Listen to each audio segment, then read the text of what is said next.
Existe um centro, né, chamado SECFAL, que é o Centro de Conservação da Fauna do Estado de São Paulo, onde foram elencadas algumas espécies para começar o trabalho. Né? No caso das aves são as araras azuis de Lear, no caso dos mamíferos, tamanduá-bandeira, algumas espécies de mico, mico-leão preto, cara dourada, entre outros.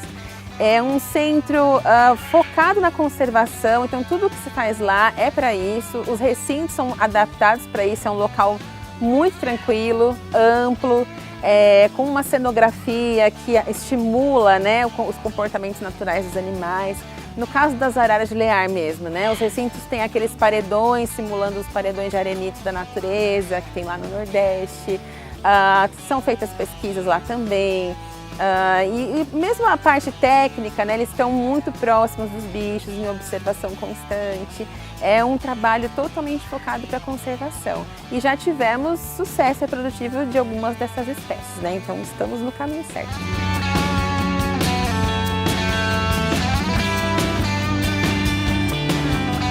Nós trabalhamos com várias espécies nativas e exóticas também.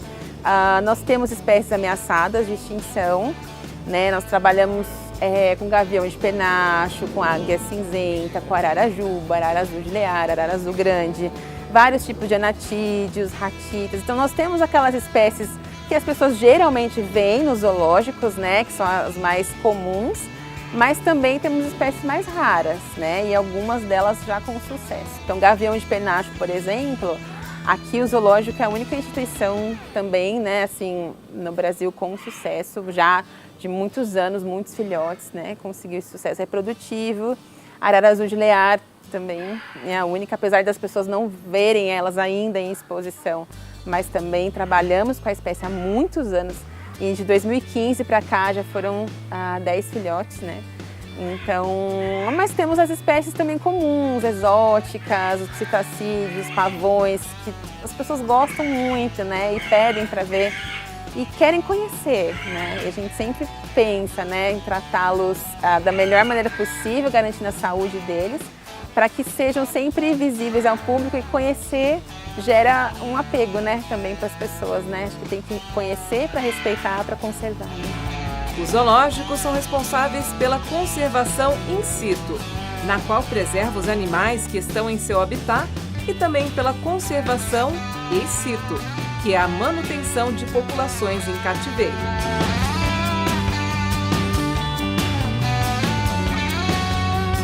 Os filhotes nascidos nessas instituições, a intenção não é que eles fiquem para sempre, né, no cativeiro. Aqueles que forem aptos, a intenção é que no futuro exista sim a soltura deles, a devolução deles para a natureza.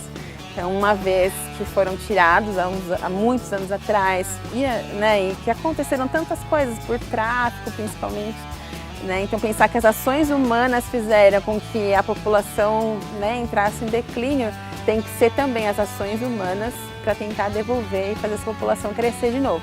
Então existe todo um processo, né? Os filhotes nascidos, eles são criados da melhor maneira possível, mas não podem, por exemplo, se apegar muito às pessoas, eles precisam depois passar por treinamento, são muitos anos mesmo. E até que se consiga soltar, precisa ter uma estrutura muito boa de monitoramento, acompanhamento das populações, né? Mas essa é a intenção, é devolvê-los para a natureza.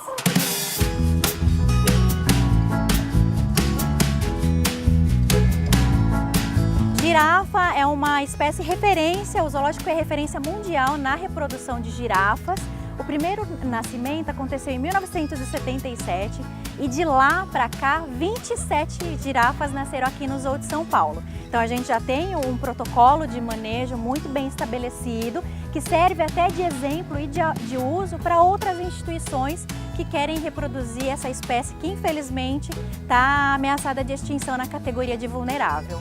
Uma das ferramentas aqui do Zoo que a gente trabalha fortemente todos os dias é essa conexão do visitante com o animal, né? Que a gente percebe que vem se perdendo ao longo do tempo e a gente tenta resgatar aqui por meio da equipe de educação ambiental, que são pessoas muito engajadas em fortalecer essa conexão, resgatar um pouco dessa valorização do meio ambiente que anda secundário, talvez, né, nos dias atuais.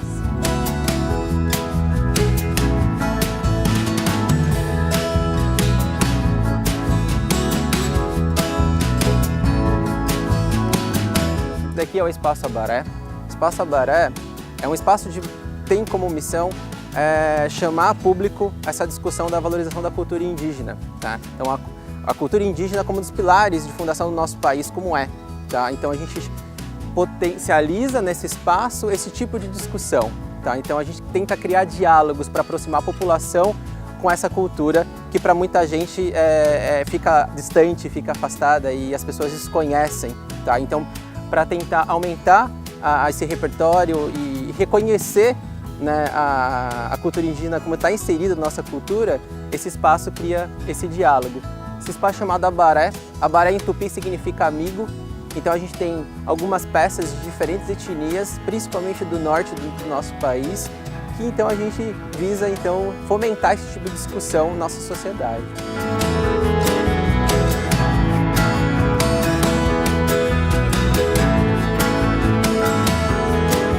Esses espaços a gente tem que ter uma série de preocupações, né? Tanto na área de exposição, se vier a ter um animal naquele recinto, a ambientação, que é para o bem-estar do bicho, e também a gente pode usar a própria ambientação para transmitir às vezes alguma informação, que aquele cenário diz muita coisa sobre o bicho, às vezes até sobre as ameaças que ele vem enfrentando.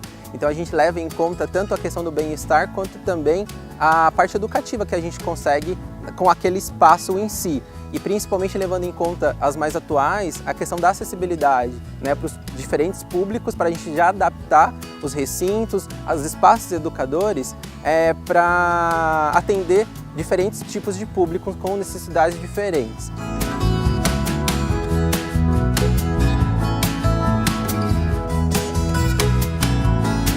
Do nosso outro espaço Vida de Bicho, que tem apresentações didáticas também, do nosso formigueiro aqui na Fundação, que é muito procurado, e outros espaços que não têm mediação de educador, então são espaços autoguiados, como é o espaço da Trilha da Quinha, para a gente conhecer um pouco mais sobre essa espécie super ameaçada que é o mico-leão preto, né, que aqui do estado tem ocorrência natural no estado de São Paulo, sobre os projetos que está sendo feito para tentar mudar o status de ameaça dela.